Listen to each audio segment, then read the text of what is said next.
Hello there, everyone. My name is CM Breeze, and welcome to my final NFL mock draft. With the NFL draft getting underway in exactly 24 hours here is going to be my last draft, predicting what I believe NFL teams are going to do, not what I would do if I was in their situation.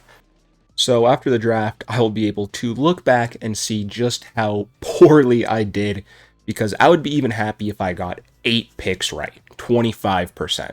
And this is going to be a mock draft with trades. Trades are literally impossible to predict. In fact, this is the first time, I believe, in NFL history where all 32 teams actually have a first round pick. There are currently no trades within the first round, which is going to change, but that's kind of insane that there hasn't been any trades at all in the first round. It's never happened before in the NFL. I did make a mock draft on Monday, a mock draft with no trades, and this mock draft isn't going to follow that entirely. I will shake things up a little bit, but for the most part, if I feel very strongly about a pick, I am going to keep that. And that's why I'm keeping my starting four here with Cam Ward, Travis Hunter, Abdul Carter, and Will Campbell. Cam Ward going first overall is a guaranteed. It's a lock at this point. The Tennessee Titans have came out and said we're not trading the pick. We know who they want. They canceled all of their meetings with everyone else after interviewing Cam Ward. Cam Ward's their guy. They love him. They need a quarterback. Go and get the best quarterback in this draft class first overall. For a very long time, I had Abdul Carter going to second overall to the Browns, but the Browns really love Travis Hunter, and he definitely will be a weapon for them there, whoever they have at quarterback. Then I think the Giants get screwed here. I really think the two best players for the Giants would have been Cam Ward or Travis Hunter. While Abdul Carter is still a top 3 prospect in this draft class, and you're definitely happy that you are potentially getting the best prospect in the entire draft class at pick 3, I don't really like the fit for Abdul Carter. You know, there's Kayvon Thibodeau and Brian Burns there. You sign Brian Burns long term. He's really good. You're not going to get rid of him. But are you going to have both Thibodeau and Abdul Carter? Are you going to rotate them? I honestly think probably Kayvon Thibodeau gets traded if they draft Abdul Carter. There's been some rumors about teams maybe trading up to 3 to get Abdul Carter, but I just don't see it happening for the price that's probably going to be asked to do so. Then Patriots at 4, they really need a left tackle, or I guess they could use a guard as well and slide Michael Onwenu over to left tackle. Will Campbell can play either tackle or he can play guard. The Patriots get another piece to their offensive line. They definitely need to improve that. Build around Drake May. You've already gotten him Stephon Diggs. You can get a wide receiver later down the board. Yeah, just Will Campbell to the Patriots makes so much sense. Jaguars here at 5 is where I think the draft truly has its first decision. I believe the first 4 will be chalk. Jags at 5 is where it's tough for me because I could see this being either Mason Graham or Ashton Jeanty. Apparently, Ashton Jeanty has been skyrocketing to the Jacksonville Jaguars at 5, and currently he's the betting favorite to go at 5 to the Jacksonville Jaguars. I don't know where this has come from, but it's kind of come out of nowhere that the Jaguars really love Ashton Jeanty, and they're going to take him 5th overall. Do I think this is going to happen?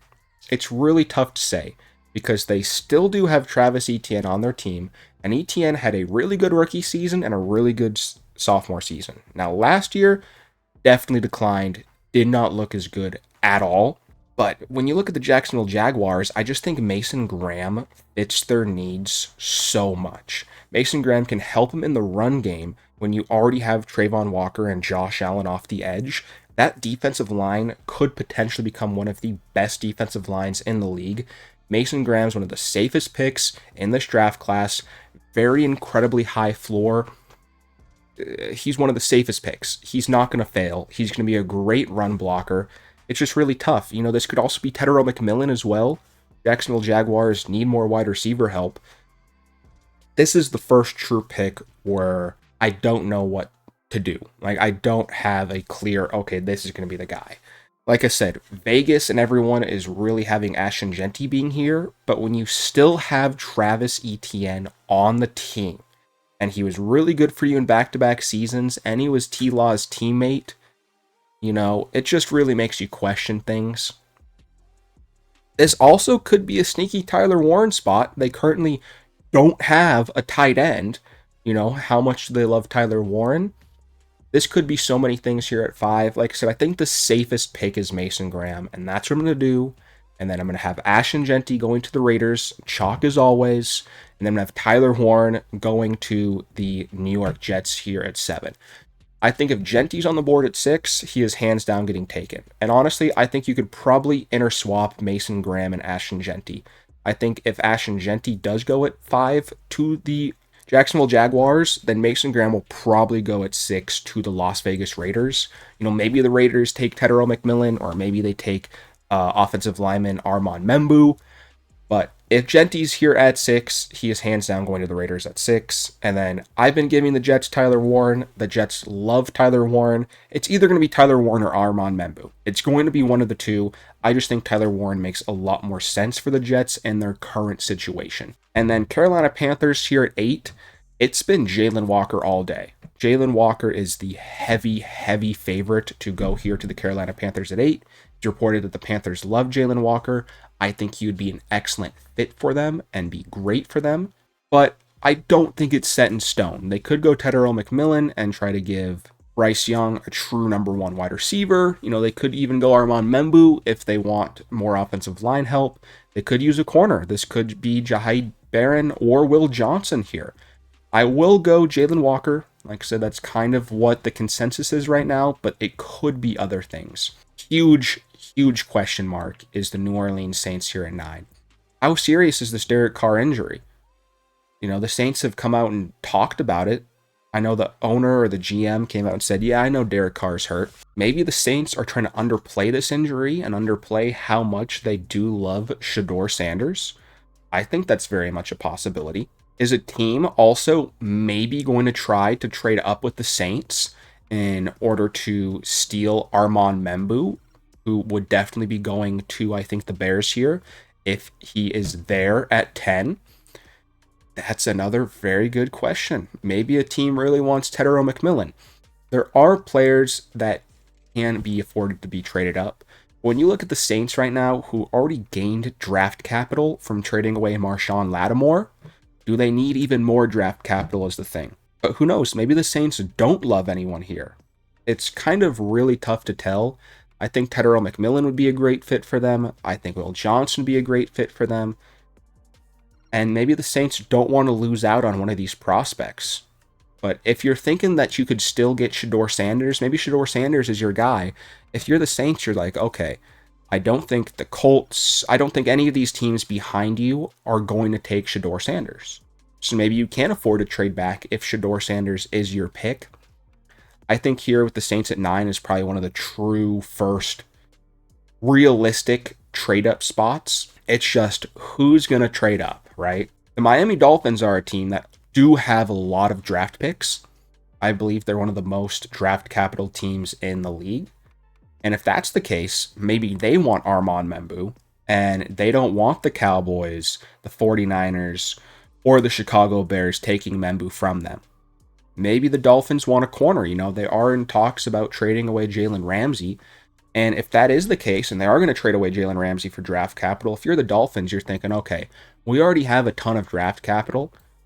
Why not move up a couple of spots and secure our guy? Now, these trades are never realistic. I think what this would potentially be would maybe be like a second-round pick next year, or, a third-round pick, maybe a couple of late-round picks. This isn't it at all. I have to heavily overpay to make the trade go through. It never goes through if I don't. So I am going to make the trade up here. The Dolphins are going to trade up to 9, and I'm going to have them draft Armand Membu. Get a clear-cut right tackle, maybe even guard, but definitely a tackle, left tackle even. You can put him anywhere on the offensive line except center because you need to protect Tua Tagovailoa. That offensive line has taken multiple hits with losing Robert Hunt. Now,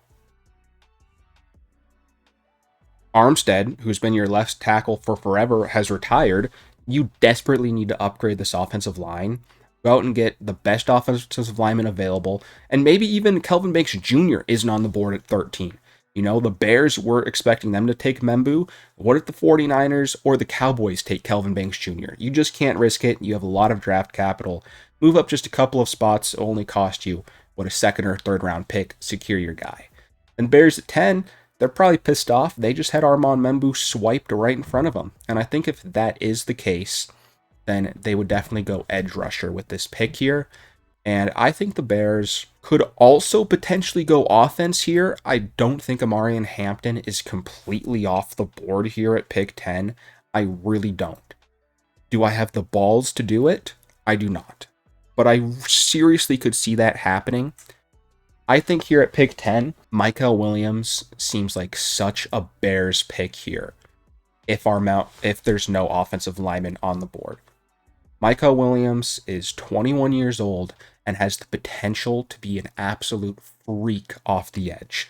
The Bears already have Montez Sweat being their number one edge rusher. They can have Michael Williams playing on the opposite side of him, learning behind him. He was dealing with an injury all year. Let him heal up, let him rest up, and then develop him into an elite edge rusher for you. You need a partner for Montez Sweat. And I think Michael Williams, the upside that he brings is way too hard for the Bears to pass on. And 49ers here at 11.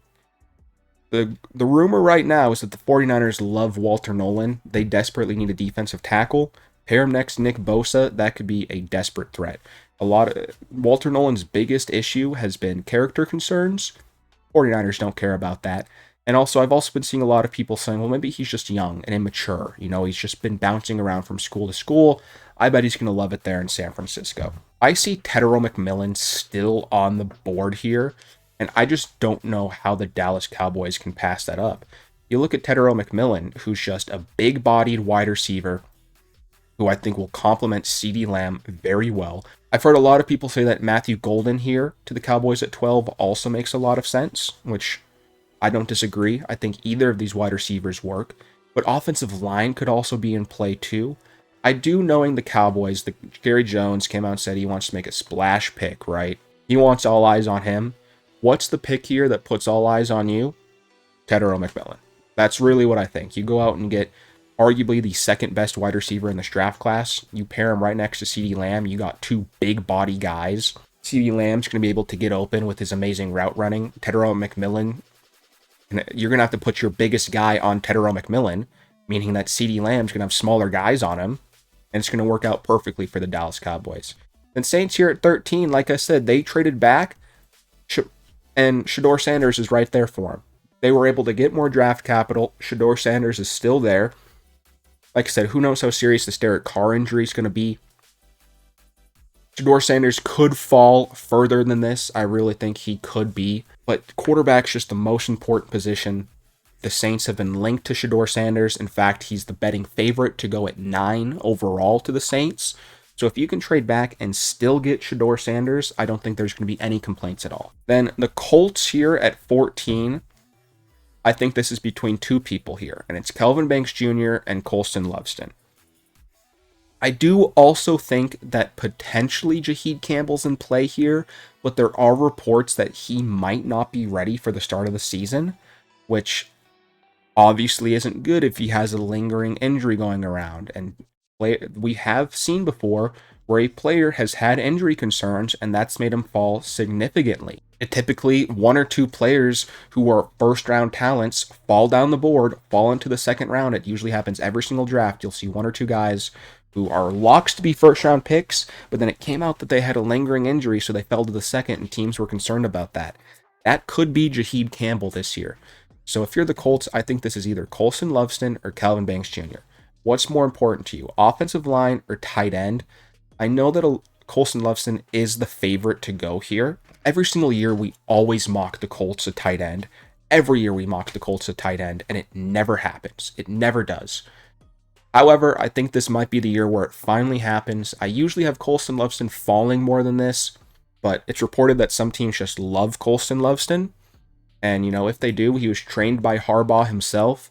I think that he'd be a great piece for that offense. You got to see what you have in Anthony Richardson. Give him another weapon. You know, you've been lacking a tight end for a very long time now. Go and get a potential top 10 player in this draft class in Colston Loveson. Then Atlanta Falcons here at 15. What's really tough for me is I think if Will Johnson is somehow still on the board here at 15, I don't know how the Falcons can pass on him. I just really don't. Now, maybe his injury concern can be what's bothering people, but the Falcons do need a partner for AJ Terrell.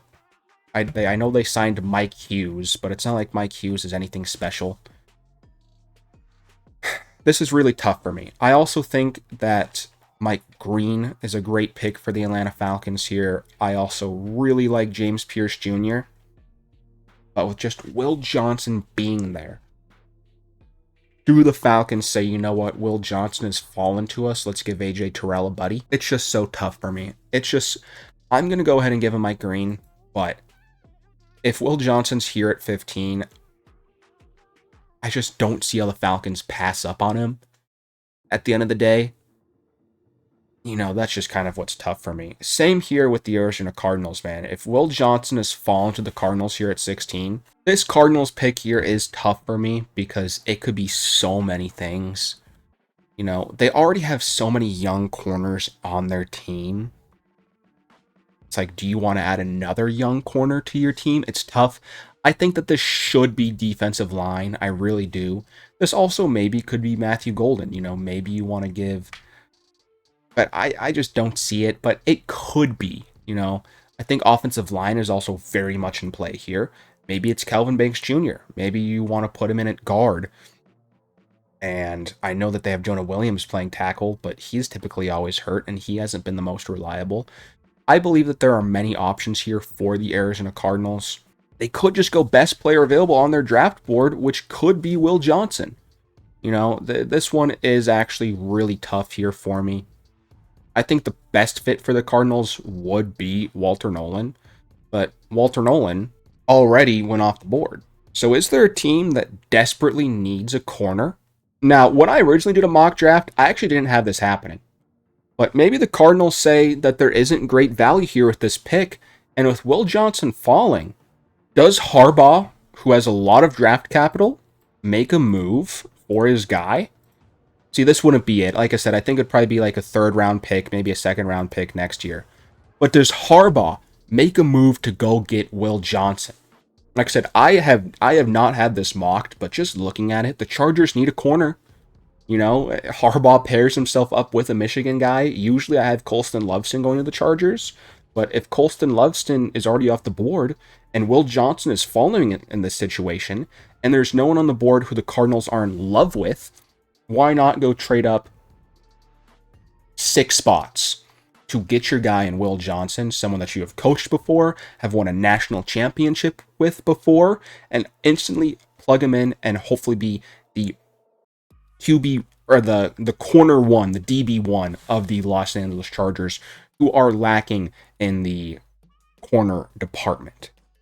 Now we got the Bengals here at 17, and I think that this should easily be defense, right? This easily should be defense. But I could see a sneaky offensive line pick here. I really could see a sneaky offensive line pick. But the Bengals need help on both the defensive line and the secondary.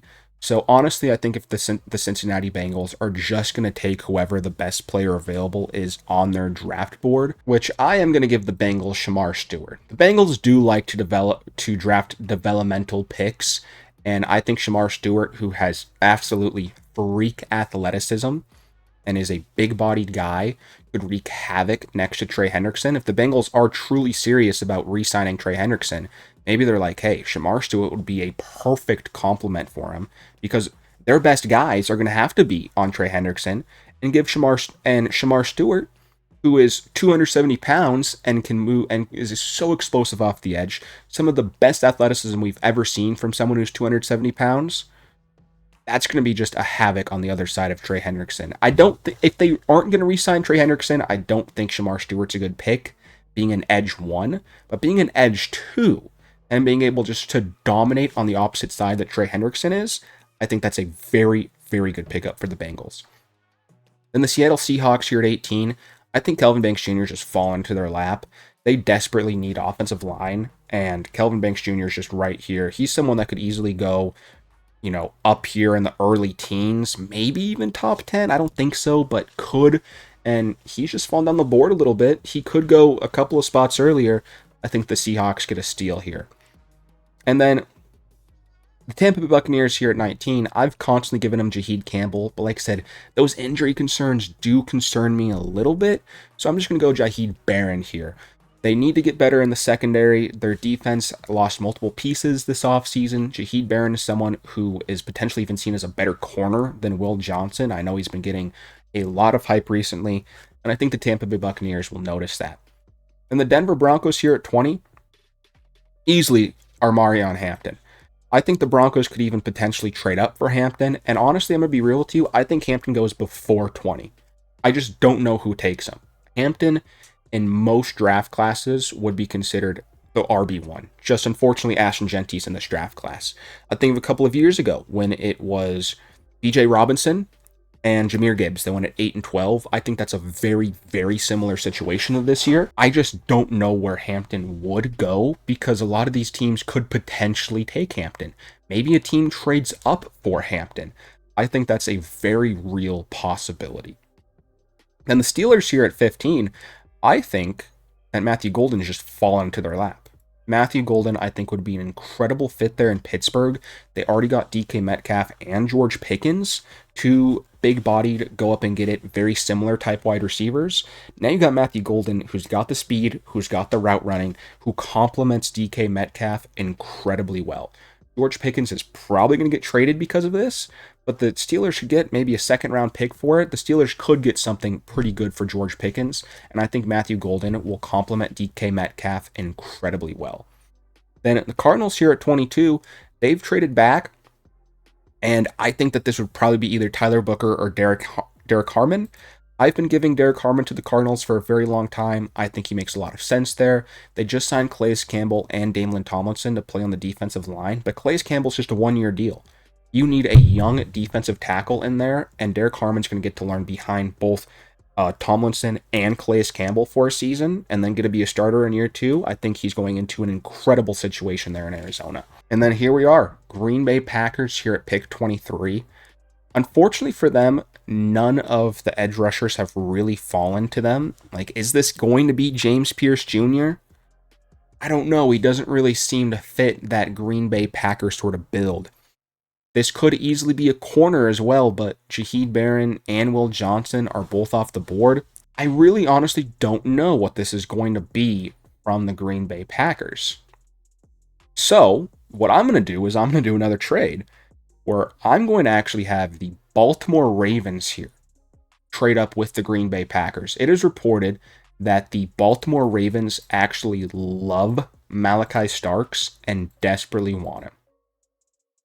So if that's the case here, why not jump Minnesota, who Minnesota has been linked to Malachi Starks, and I think Malachi Starks would be an excellent fit there in Minnesota.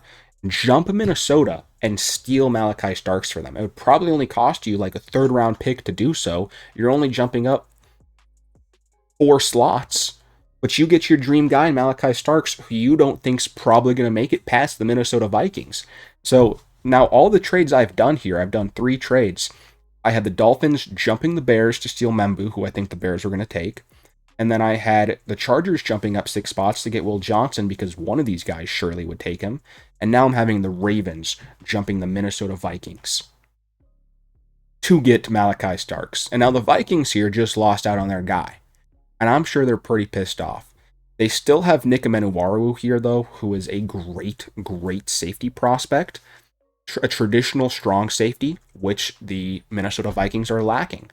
Now, would you trade down because you don't know if this is great value for him? It's really hard to say, but I am going to give Nick Emenuwaru to the Minnesota Vikings. Like I said, a more traditional strong safety, big hitter, can fly up and down the field, can also play in a linebacker slot or a corner slot if you need him to, or like a nickel slot. Just a big hitter, tall, fast. You do not want to be tackled by this guy. Then the Houston Texans here at 25, man. They need offensive line help desperately. Give me Tyler Booker.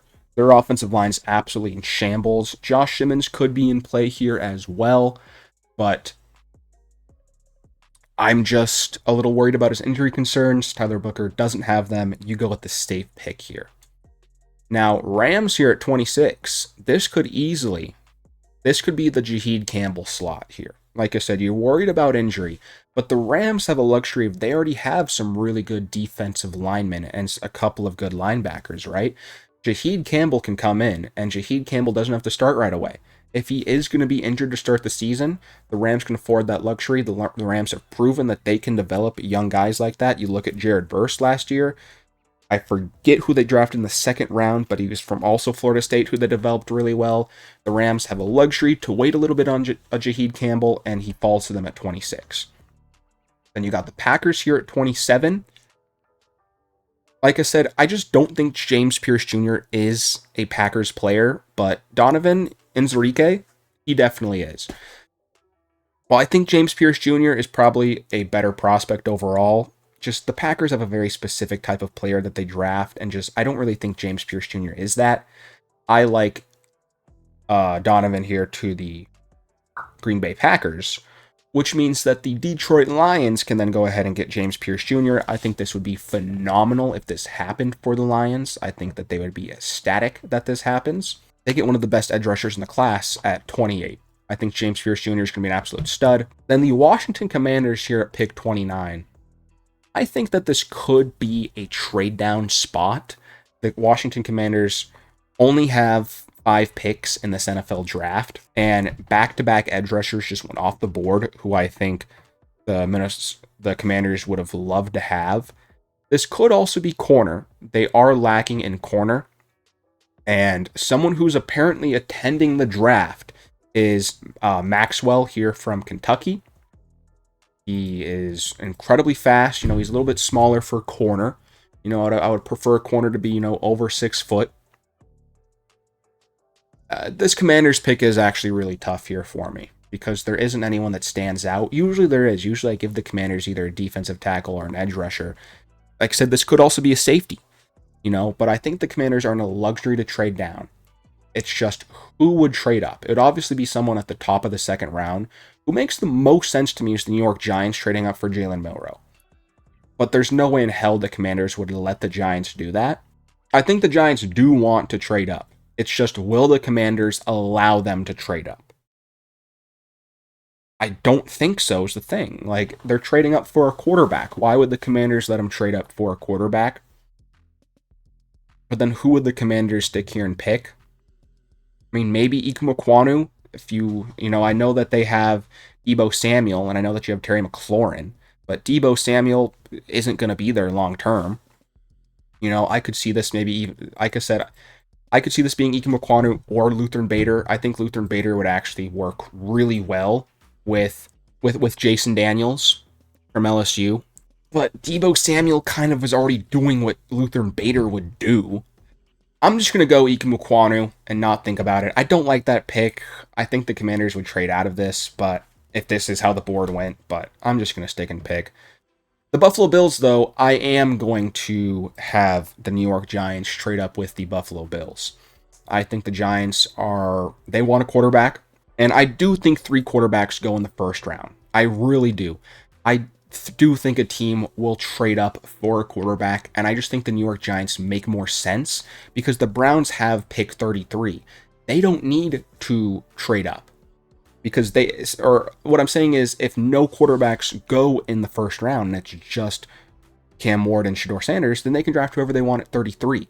It would have to be the Giants or maybe New England who trade up for a quarterback, or maybe it's the Saints if they don't go with Shedeur Sanders in the first round. But a team is going to have to jump the Cleveland Browns for a quarterback here.